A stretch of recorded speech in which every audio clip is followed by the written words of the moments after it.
the most issues we are facing in our services is the inability to attract people into our careers. And, unfortunately, we are 100% Medicaid fund low, so our jobs are fairly low. What we found and what we are continuing to find is that many people who are on unemployment may put in an application. We may even get them to show up for an interview, but then many of them have flat out told our employers that they would make more money being on unemployment. It's not worth them getting a job. I know I've looked over the rules and the laws in Ohio, and it does say that people on unemployment should be making a good faith effort to be employed. And so I guess our question is, do you guys have a place there at JFS that looks at those things? Are people really truly making a good faith effort to be employed? Are they turning down job offers uh, Debbie, I can and answer. unemployment? Because we hear that all the time. Can you hear me? Yes. Okay, good. There was a bit of a delay. You're exactly right that one of the eligibility criteria for individuals on this insurance program, and it is a weekly eligibility criteria, is that they be able to work, available for work, and actively seeking work. But in addition, that they do not refuse suitable work. So if if an employer has provided a bona fide offer of work and they're on unemployment and they turn it down and say things like, well, I can make more money staying on unemployment, what the employer can do is file what we call an eligibility notice to the department. And that form is available online on the employer tab at unemploymentohiohelp.gov. And they would indicate, the applicant, who's a claimant, name, date that the offer was made, the reason that the offer was declined. And then what will happen is a staff person will set an issue on that individual's claim and begin the investigation process. They send out what's called fact finding or questions to both parties. I say that with the caveat that there is a provision in the law that would allow sometimes good cause to refuse work. Good cause reasons have declined since the health emergency in Ohio ended. So there used to be an extra set of 5 reasons that you could refuse work. That executive order has been rescinded. And so there's a smaller scope to the definition of good cause. Usually they would look at things like hours, wages, and the distance to work being similar to their previous job or previous skill set. Certainly if it's their prior employer, if they were working part-time, because they had childcare needs and the employer offered full-time work, well, that would be a difference in the job description. So that might constitute good cause. But yes, there is a remedy for employers to report these eligibility issues, and please contact me if you need more information about that. If I may, to follow up on Debbie's point, nobody wins in this scenario. And let me play the scenario out in reality rather than theory. So we have 4 people that declined in a 2-week period because they can make more money on unemployment. We create more work for the government to go through the paperwork, open up a claim and research it. We create more work for us because then we have to prove all the points. We take away money from someone who now can't take care of their family because unemployment's been either halted or may stop. And we don't want that person anyway, because they've already declined a job that needs unbelievable amounts of commitment. they wouldn't take it because they're unemployed and they're getting paid more, we wouldn't take them back anyway. So in this scenario, while there is a tool, and I appreciate the tool, we create an enormous amount of administrative burden, and then the person who's on unemployment may end up not getting anything. Who wins in this scenario? I assume Yeah, that's but Jason, I think the, sorry. that's okay. Go ahead, Debbie. I was just gonna say, you know, I get that and I understand that, Jason, that it probably is a no-win. But I guess the question is how can we prevent those things from happening in the first place? Because we need to somehow incentivize people to work and not to be on unemployment when they have opportunities to work. And so I guess that's what I think this, and maybe I'm just speaking for myself and not everybody on this workforce task force, but we really need to get people working in our industry. And so we see unemployment kind of as a challenge to that. And if there are things that you guys at JFS can do to help us with that, we would really appreciate that. Well, that's where part of my presentation covered the early termination of the extra money that they receive each week. I think that's going to be a huge incentive to return to work, because that's where your lower wage earners were potentially receiving as much or more than they would receive, working their previous job. So that's now gone. As Jay mentioned, the OhioMeansJobs.com system is 24 hours a day available to employers and job seekers. And we continue to incentivize customers who have to meet the weekly work search requirement to do things like go to OMJ and do a on-the-job training, or update your resume, apply with an employer, take a skill or career assessment test, and start to put yourself in a place where you're a more viable candidate in the workforce. Something to add there too. We are really looking into true incentive-based employment programs right now. It's pretty well documented that the benefits cliff is very real, and it hurts those that are on benefits. Sometimes by taking a job, yes, you think, yeah, take a job, path to self-sufficiency, but sometimes taking a job cuts benefits extremely harshly for someone who's not quite ready for that and to take care of their family. Allen County, for instance, has been piloting a program to incentivize employment, to kind of wean them off of benefits. Take a job, they supplement that job with maybe $2 to $3 an hour on top of that. So it's not, a harsh pay cut from what they were getting on unemployment. Overall, we're looking to expand that across the state potentially as well. A lot of work has went into the benefits cliff, and we call it the benefits bridge now. But that's really what we want. We want a path to self-sufficiency that isn't going to hurt them and their family so bad by taking a job or taking a promotion. We want them to understand the repercussions that could come along with that, but not look at it as a negative. Taking a job or taking a promotion should never hurt you and your family.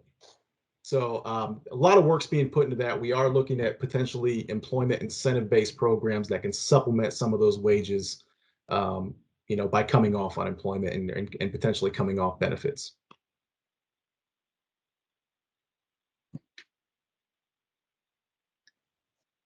Any other questions for our guest presenters? If not, we want to thank Julianne and Jay for taking the time to prepare today and to be here today and to field our questions. And we know that your jobs probably have felt a little overwhelming the last few months as well. So thank you for all you do. Thank you. Yes, we do appreciate it very much. Thank you so much for having us today. All right, we have a few minutes left to get an update from Pete and Jason on the freeze the new providers proposal. We know that we probably won't get all the way through this today, but any kind of update for us to be pondering and thinking about in preparation for next time when we have longer periods for discussion. Well, Jason, if you want me to kick off, or you okay with that? Thanks. I think I have a couple things to say about this, and we do need to really commit some good time and thought to this issue and many others. And I think that, you know, when we brought it up again, I know it was only with a few minutes to spare at the last meeting that we didn't get a chance to really clarify a few things. And I'd like to take just a couple minutes to clarify where I'm at in the discussion we've had around this issue. And the first thing is just, you know, in this time of just unbelievable circumstances around workforce,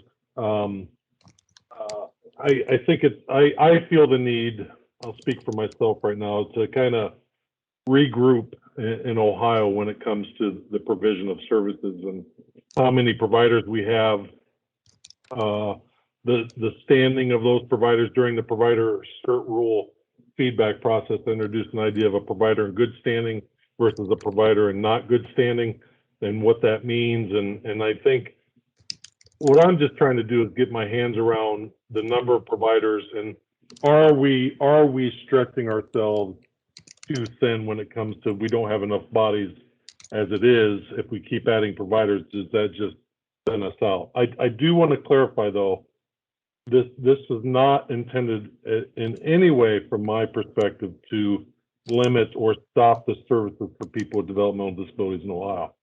If a person needs services, however it could be done through independent providers, through agency or whatever, that is not my intention or our intention. It is really quite the opposite. What I'm worried about is the sustainability of the services we have now and how we're going to make that happen. So whether or not we freeze the number of providers, which was also discussed throughout the provider cert rule revision process, making it more challenging for providers to get into our system. And this is not an idea that just came up during the last few weeks. It's been discussed for a while now. If whether we freeze or not, how do we understand our current environment? What data do we need to collect to know how many bodies are out there, how many providers are serving people, how many independent providers and agency providers are sitting idle, how many providers are on the verge of shutting down, just the overall scope of where we are in our system when it comes to the provision of services. So, like I said, whether or not we shut the front door and do that study, or we study it now, it has to be done from my perspective. We have to understand better the current environment. And I do think we're taking steps, you know, with the hotspot survey and things like that to gain a better understanding of where providers are in the situation they're in. But I'm just proposing that we get a group together and take a closer look at what this means and what steps we take. So I'll yield to Jason for anything he wants to add.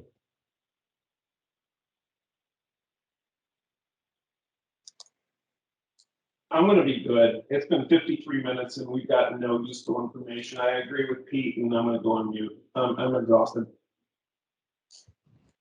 So this is Gary. I want to be real transparent. You guys have already gotten together in this small group and have already developed a proposal. And I'm sort of with Jason. We spent the last hour talking about stuff that was not relevant given a crisis. So I don't even think we should begin discussing this if we've only got 15 minutes left. It's too critical. Not that I totally oppose what's been done, but we need to be transparent. There's a formal presentation, a formal proposal that you all have developed, and not everyone on this group has seen that proposal. So I think it's disingenuous to say we need to start and form a group when there is a group. There is a group. And all the trade associations have signed on to it, plus APSI. So I don't think that's correct, Gary. We haven't fully flushed out the idea of shutting the front door, freezing providers.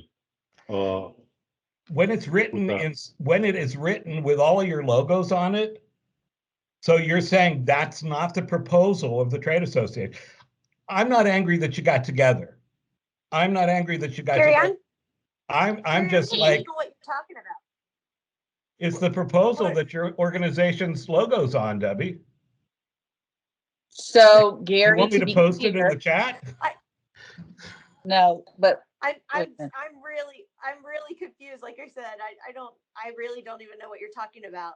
So Gary, to be clear, we asked people to submit proposals. Some people have submitted them individually. Some people have submitted joint proposals.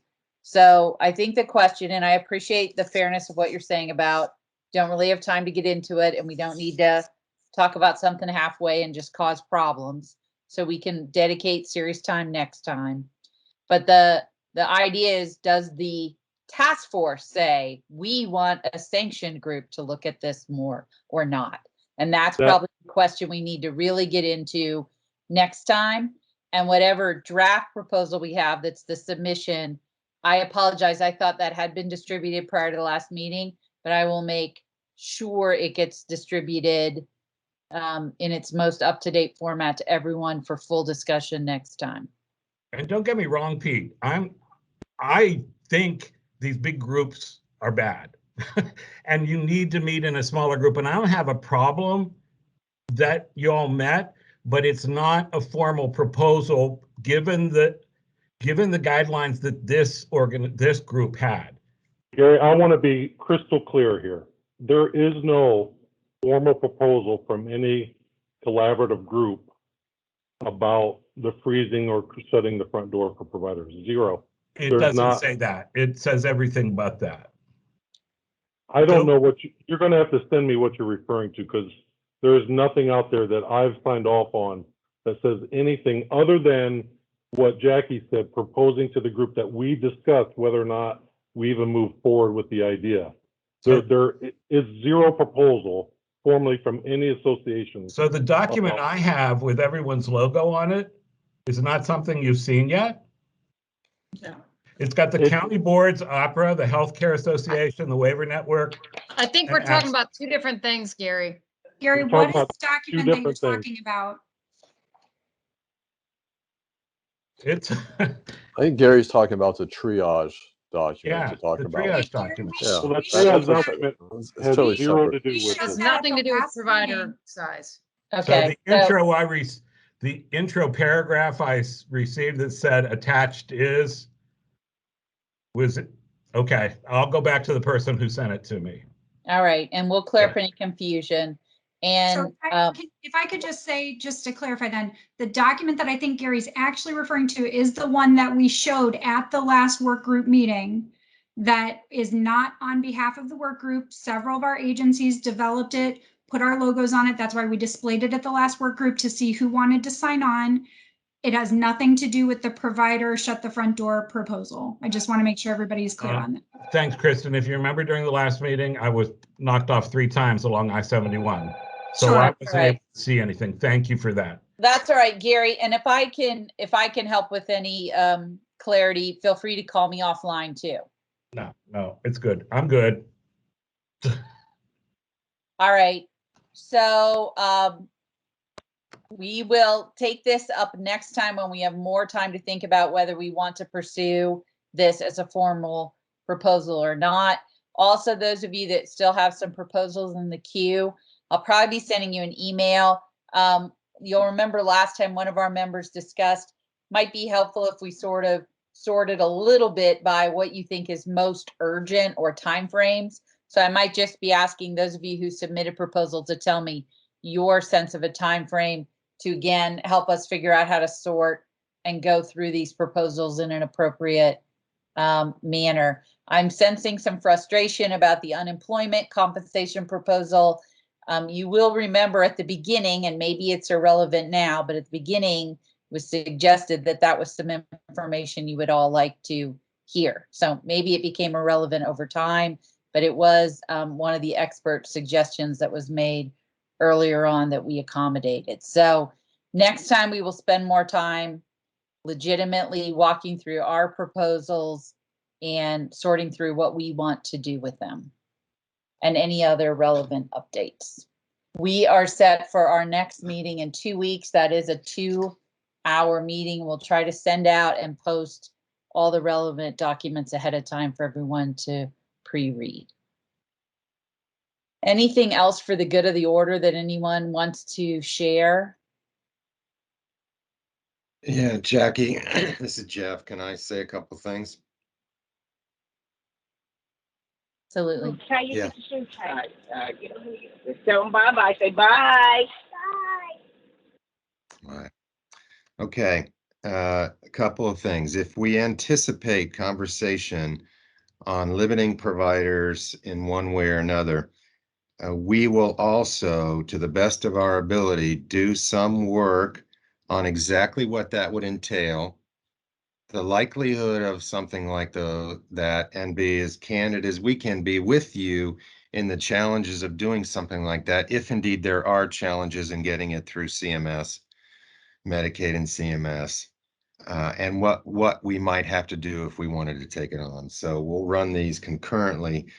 The next thing that I would like, and I've said this a number of times, I know we've got some bigger picture, perhaps the tiered employment, for example, the career ladder. There's some things that we want to do. Obviously, we've got a process for suggestions on the enhanced FMAP, the ARPA monies.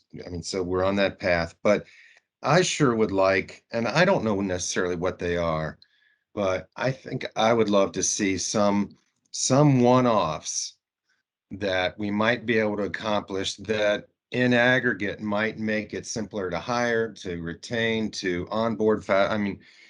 So we're open, and we can do the broader based things as well as the ones that we hope. Now, they may be difficult to accomplish, but at least we could sink our teeth into, some things that we might get there. So. Thanks, Director. And I know you and I talked about the ease of onboarding and how we can maybe work together on that. We're looking at that, right? And I think, I do want to say that the memo money that says we're going back to where we were, I'd like to offer up another proposal to kind of go back to easing up whatever we need to do to help providers, because I think, the challenge. We can onboard faster. Yes, I get it. Yeah. There are other pieces to the puzzle. Some may actually be unachievable, but are interesting to think about. So I think we can. So I hope we can weave in the bigger picture things that we know may take some time, with those that again, all alone won't do it, but in aggregate may make things simple.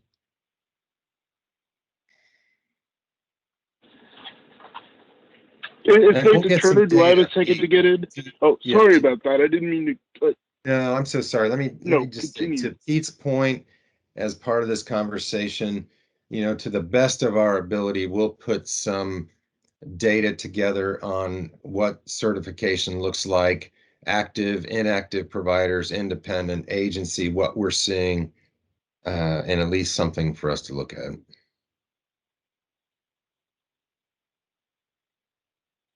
Active means billing. Thank you. And I'm sorry, I interrupted. My apologies.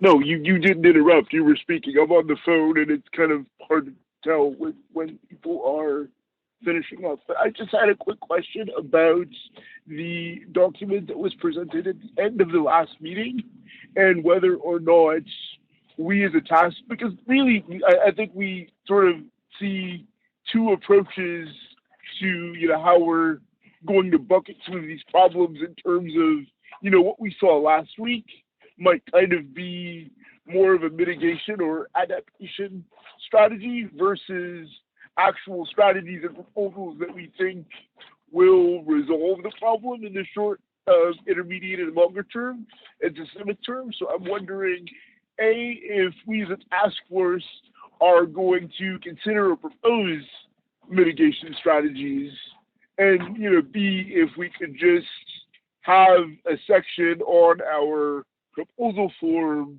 to kind of further bucket that.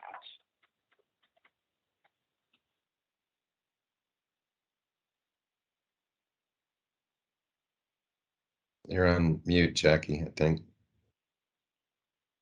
Nate, if you could say more now, or otherwise you and I can hook up afterwards about what you'd like to have on the form. You sort of dropped off for me at the end and I missed it. No, we can follow up after. It's just a suggestion about how we're going to, another layer of categorization for the proposals. I know that the document that they brought in last week is sort of a way, it's kind of, it's living with the crisis that we have as opposed to directly resolving it, which I think is important. And I'm asking, are we going to consider proposals that allow us to live with the crisis that we're in, or are we actually submitting proposals that are going to resolve the issue in the short, medium, and long term, and whether or not our proposal form could be updated to just kind of, it's an additional layer of consideration.